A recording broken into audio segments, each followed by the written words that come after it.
Па не би можел екзактно да кажам дека ќе нормално доколку побрзо влеземе во Европската унија, во секој случај се очекуваат позитивни ефекти.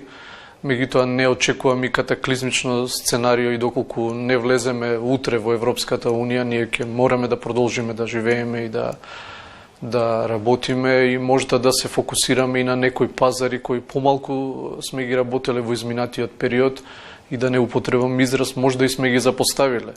Еве со одредени компании многу често разговараме, одредени регионални пазари на вистина не се многу слабо разработени и постои на вистина простор и врзано со вашето претходно прашање и со иницијативата Open Balkan, на вистина некогаш треба да се фокусираме малку повеќе на регионалната соработка. Вие сте председател на Сојузот на стопански комори и ги представувате компаниите од малиот и од средниот бизнис, микро и мали бизниси. Колку ова криза пред се, здравствена, енергетска, сега и кризата на релација руската поточна инвазија врз Украина се рефлектираше врз компаниите? Па мислам дека беа навистина големи шокови, зависи во кој сектор работите, да почнеме од енергијата која не засега сите, да продолжиме металите, храната и така натаму. Во одреден краток временски период навистина беа големи шокови, скокови на цените, недостапност на одредени производи. Меѓутоа сега имам впечаток, полека како и другите работи во животот, почнуваме да се навекнуваме, да наоѓаме алтернативни извори. Останува проблем за решавање во следниот временски период, цените на енергијата и цените на храната можда во се. Како да се менеджира во овој период на ценовни шокови?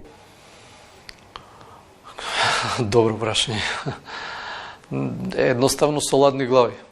Едноставно мора да постои излезна стратегија во секоја ситуација. Каков и да е голем шокот, каква и да изгледа во одреден момент негативна целата ситуација, мора сепак да постои одредена излезна стратегија и мислам дека тоа на локално ниво секоја компанија или еве ние можда како здружение на компании Стопанска комора го решаваме заеднички тој проблем. Мислам дека не недостигаат инвестиции во енергетиката на државно ниво и сепак на ниво на компании, па можда и семејства, индивидуи и така натаму. Еве сега во најава е евентуално зголемување на цената на струјата и за физичките лица, компаниите веќе го чувствуваат ударот од десента. Мислам дека ни фалат инвестиции во зелена енергија, во заштеда на енергијата.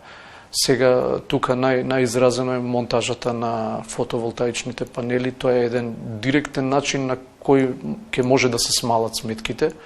И тука мислам дека и самата држава треба да дозволи проактивно со поедноставени процедури да сите тие инвестиции се реализираат во најбрз можен временски период. Затоа што секој ден, доколку се одуговлекуваат процедурите, сметките за плаќање на вистина се високи, големи и представуваат проблем. Колку бизнисот е зависен од политиката денес? Па, директно е прилично зависен. Спомнуваме и да сакате да реализирате одредена инвестиција, вие сте зависен од разноразни дозволи, одобренија, доаѓате во судир со неефикасната државна администрација која е спора, која тие бирократски процедури некогаш и непотребно ги одоговлекува, така да ние секогаш апелираме, тука мора да се работи на дигитализација, скратување на процедурите и модерно, зелена енергија, инвестиции. Колку се слуша гласот на бизнисмените во делот на сугестиите, пораките, препораките, зомекнување на...